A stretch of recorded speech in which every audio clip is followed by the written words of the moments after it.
Hello students, welcome to our YouTube channel. This is the part 2 video of 10 MCQ questions based on reproduction in organism. So let's start these 10 questions. Number 1 question, which of the following generates new genetic combination leading to variation? इनमें से कौन सा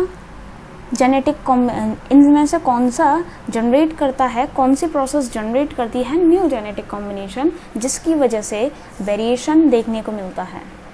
ये NEET 2016 का question है. अगर आप लोगों को आंसर आता है तो आप इस वीडियो को इसका आंसर दे सकते हैं, और अगर आप प्रैक्टिस कर रहे हैं तो आप वीडियो को पॉज करके इसका आंसर देने की कोशिश कर सकते हैं. पार्ट 1 वीडियो अगर आपने नहीं देखी है तो जाके चैनल पे पार्ट 1 वीडियो भी देखें, बिकॉज इस टाइप का एक एनसीईआरटी एग्जाम्पल का क्वेश्चन था पार्ट 1 वीडियो में. तो देखते हैं इसका आंसर क्या हो सकता है. फर्स्ट प्रोसेस है वेजिटेटिव रिप्रोडक्शन, जो कि एसेक्सुअल रिप्रोडक्शन का टाइप है. किसका टाइप है? एसेक्सुअल रिप्रोडक्शन का टाइप है. तो यहाँ पर एसेक्सुअल रिप्रोडक्शन का टाइप है. एसेक्सुअल रिप्रोडक्शन में हम लोग को पता है कि वेरिएशन नहीं आते हैं, no variation takes place. Asexual reproduction में वेरिएशन नहीं आते हैं. वहीं पर अगर हम पार्थेनोजेनेसिस की तरफ चलें तो यहाँ पे भी वेरिएशन नहीं आते हैं, बिकॉज यहाँ पे ओवम सिर्फ एक गैमीट का इन्वॉल्वमेंट होता है. स्पर्म से ओवम फर्टिलाइज नहीं होता है. Development of unfertilised ovum is known as parthenogenesis. Okay, next है सेक्सुअल रिप्रोडक्शन. हम लोगों को पता है सेक्सुअल रिप्रोडक्शन में दो अलग अलग गैमीट्स, मेल और फीमेल गैमीट्स का फर्टिलाइजेशन होके एक न्यू इंडिविजुअल मिलता है. जाइगोट, देन एम्ब्रियो, फीटस, उसके बाद न्यू इंडिविजुअल. मतलब ऑफस्प्रिंग कॉम्बिनेशन होता है दोनों के जेनेटिक मटेरियल का. इसीलिए यहाँ पे वेरिएशन होता है. सेक्सुअल रिप्रोडक्शन में वेरिएशन के चांसेस ज़्यादा होते हैं. तो इसका आंसर होगा सेक्सुअल रिप्रोडक्शन. इसका आंसर क्या होगा? Sexual reproduction. क्वेश्चन नंबर 2 देखते हैं. आप वीडियो को पॉज करके उसका आंसर दे सकते हैं क्वेश्चन का. नेक्स्ट क्वेश्चन बोलता है the number of chromosomes in the shoot tip cells of a maize plant is 20. The number of chromosome in the microspore mother cell of the same plant shall be. आप लोगों को बताना है, आप लोगों को बोला गया है कि एक शूट टिप सेल है. शूट की टिप यहाँ होती है, रूट की टिप यहाँ. ये जो शूट टिप सेल है, इस शूट टिप मेज का प्लांट है, उसकी शूट टिप सेल का क्रोमोसोम नंबर 20 है. और हमें पता होना चाहिए कि शूट टिप सेल्स जो हैं वो सोमैटिक सेल्स में आते हैं. तो 2n की वैल्यू 20 दी होगी, मीन्स वो डिप्लॉइड होगा. शूट टिप सेल कैसा होगा? डिप्लॉइड. ओके, हमसे पूछा गया माइक्रोस्पोर मदर सेल का क्रोमोसोम नंबर कितना होगा. ध्यान से सुनना, माइक्रोस्पोर मदर सेल, एमएमसी की बात हो रही है. एमएमसी वो सेल्स हैं जिनसे माइक्रोस्पोर बनने हैं. क्या बनने हैं? माइक्रोस्पोर, जो कि वर्क करते हैं as a gamete. Okay, so microspore का नंबर होता है n. तो माइक्रोस्पोर मदर सेल्स का नंबर कितना होगा? 2n. बिकॉज गैमीट फॉर्मेशन के लिए मियोसिस का इन्वॉल्वमेंट होता है, और मियोसिस क्रोमोसोम नंबर को कितना कर देती है? हाफ. तो इसका क्रोमोसोम नंबर होगा 2n. कितना होगा? 2n. और 2n की वैल्यू हमें कितनी दी हुई है? 20.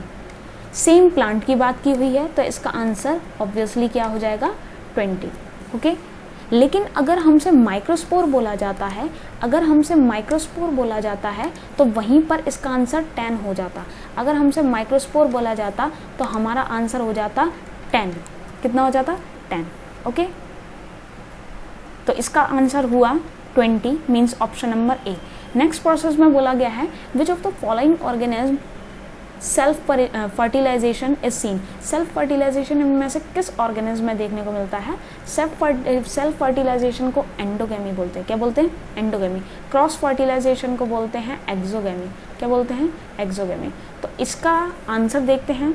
यहाँ पे कुछ फिगर्स दी हुई हैं. ये टीनिया सोलियम की है, मीन्स टेपवर्म की, जो यहाँ पे आंसर इसमें ऑप्शन नहीं है. ये है लिवर फ्लूक, फेसियोला, और ये है राउंड वर्म. राउंड वर्म में आप देख सकते हैं दो अलग अलग इंडिविजुअल हैं, तो इनमें सेल्फ पॉलिनेशन नहीं हो सकता, क्रॉस पॉलिनेशन होता है.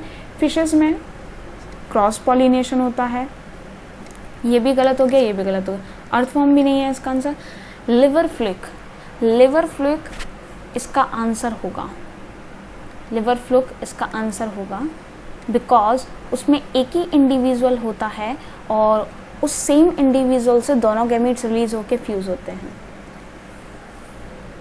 तो इसका ऑप्शन हुआ option number D, that is liver flip Fasciola.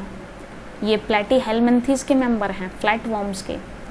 Okay, next question is study of pollen grains. Study of pollen grains is called, pollen grains की स्टडी को क्या बोलते हैं? पॉलन ग्रेन्स की स्टडी को बोलते हैं पैलिनोलॉजी। क्या बोलते हैं?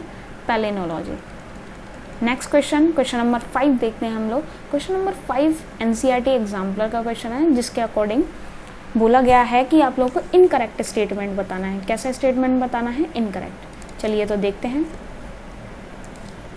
In asexual reproduction, offspring produced are morphologically and genetically identical to parents. Asexual reproduction में जो offspring produce होते हैं वो parent से genetically और morphologically same होते हैं। क्या ये सही है? जी, ये बिल्कुल सही है। और ऐसे organism को हम clones बोलते हैं। क्या बोलते हैं? clones। ठीक है। उसके बाद है zoospores are sexual reproductive structures।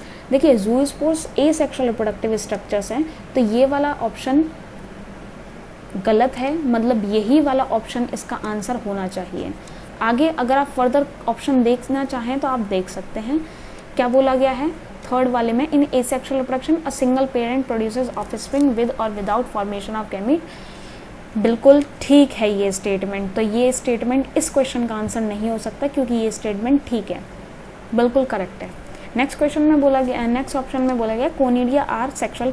ये मिस प्रिंटिंग है, यहाँ पे एसेक्सुअल रिप्रोडक्शन दिया है। एनसीईआरटी एग्जाम्पलर अगर आप खोलेंगे तो यहाँ पे एसेक्सुअल रिप्रोडक्शन दिया है। अगर यहाँ पे भी सेक्सुअल दिया होता तो ये गलत हो जाता, बिकॉज कोनिडिया हुए, ज़ूस्पोर्स हुए, ये एसेक्सुअल प्रोपेग्यूल्स हैं। कैसे हैं? एसेक्सुअल। तो ये वाला जो है ये मेरे से मिसप्रिंट हुआ है टाइप करने में। एनसीईआरटी एग्जाम्पलर में ये एसेक्सुअल दिया हुआ है।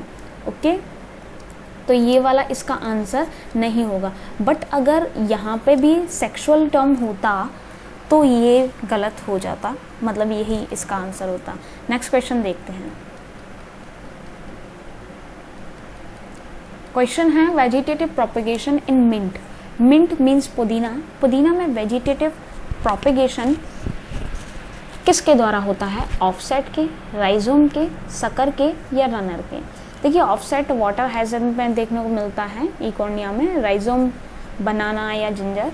सकर की बात करें तो सकर इसका मिंट का आंसर होता है सकर।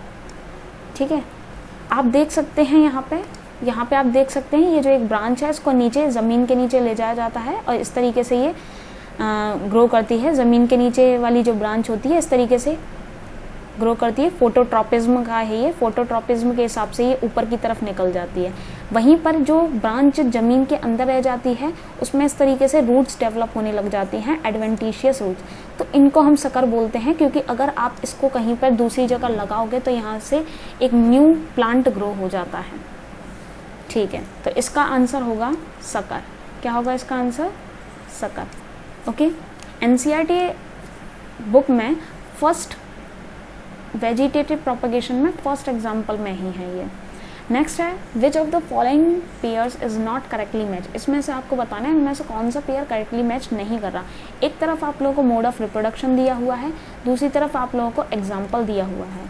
तो मोड ऑफ रिप्रोडक्शन और एग्जाम्पल्स मैच करके देखने हैं आपको कि सही है या गलत है। जो गलत होगा वही इसका आंसर होगा। राइजोम और बनाना बिल्कुल करेक्ट है। बाइनरी फिजन और सार्गेसम ये गलत है। कोनिडिया और पेनिसिलियम ये बिल्कुल करेक्ट है। ऑफसेट, वाटर हाइसेंथ ये भी करेक्ट है। तो ये तीनों तो करेक्ट हैं, बट सार्गेसम एल्गी है, इसमें बाइनरी फिजन ये नहीं देखने को मिलता। तो इसका सही आंसर ये होगा, जो हमें टिक लगाना है वो आंसर है B. Next question number 8। Question number 8 क्या बोलता है? Which of the following animals is not viviparous. Viviparous कौन से एनिमल्स होते हैं? जो यंग वंस को बर्थ देते हैं, जो यंग वंस को डायरेक्ट बर्थ देते हैं, उन एनिमल्स को हम विविपेरस बोलते हैं। ओविपेरस एनिमल्स जो कि एग ले करते हैं, और एक होते हैं ओवोविविपेरस। ओवोविविपेरस वो एनिमल्स होते हैं जिनमें यंग वंस को ही बर्थ दी जाती है, बट एग डेवलप होता है, एग बनता है, और वो एग फीमेल बॉडी के अंदर ही रहता है। फीमेल बॉडी के अंदर रह के ही उस एग का डेवलपमेंट होता है, बट एक्स्ट्रा न्यूट्रिशन प्रोवाइड नहीं कराया जाता किसी भी टिश्यू के द्वारा। जैसे हम लोग देखते हैं जो फीमेल बॉडी के अंदर यंग वन रहता है उसको प्लेसेंटा से एक्स्ट्रा न्यूट्रिशन प्रोवाइड कराया जाता है, वैसा ओवोविविपेरस एनिमल्स में नहीं होता। बर्थ होगी यंग वन की बट डेवलपमेंट होता है एग का, एग के अंदर डेवलपमेंट होता है जाइगोट का। ओके, तो इसका हमसे पूछा गया है कि इज नॉट विविपेरस, इनमें से कौन सा विविपेरस नहीं है, मतलब सीधे सिंपल टर्म्स में बताएं तो हमें ओविपेरस बताना है इनमें से कौन है। तो एलिफेंट हम सबको पता है कि यंग वंस को बर्थ देते हैं, ह्यूमंस भी यंग वंस को देते हैं, फॉक्स भी यंग वंस को देते हैं। बचता है platypus, platypus duck billed platypus. यहाँ पे आप इसकी फिगर देख सकते हैं, ये है इसकी फिगर, ये है डक बिल्ड प्लैटिपस। इकाइडना और डक बिल्ड प्लैटिपस अकेले ऐसे मैमल्स हैं जो कि एग ले करते हैं। क्या ले करते हैं? एग। बाकी जितने भी मेंबर्स हैं, मैमल्स में जितने भी मैमल्स हैं वो सब विविपेरस हैं। तो इसका आंसर होगा प्लैटिपस। नेक्स्ट क्वेश्चन है, नेक्स्ट क्वेश्चन की तरफ चलते हैं। Question number 9, identify correct sequence of events. आपको करेक्ट सीक्वेंस बताना है। स्टार्टिंग में सारे आप देख सकते हैं गैमीटोजेनेसिस से शुरुआत है। अब आप लोगों को सिर्फ इतना देखना है कि आपको सीक्वेंस पता है कि नहीं। Gametogenesis, gametogenesis is the formation of gamete. Gametogenesis से 2 तरीके की गैमीट फॉर्म होंगी। इस मेल गैमीट, मेल बॉडी से मेल गैमीट रिलीज होगा, फीमेल बॉडी से फीमेल गैमीट रिलीज होगा। ओके, दोनों का फ्यूजन होगा जिस प्रोसेस को फर्टिलाइजेशन बोलते हैं या सिनगेमी भी बोलते हैं।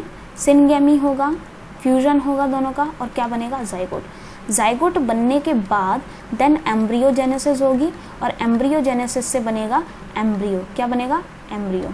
ओके, एम्ब्रियोजेनेसिस से बनेगा एम्ब्रियो। ये सीक्वेंस है। अभी यहाँ पे सीक्वेंस मैच करके देखते हैं।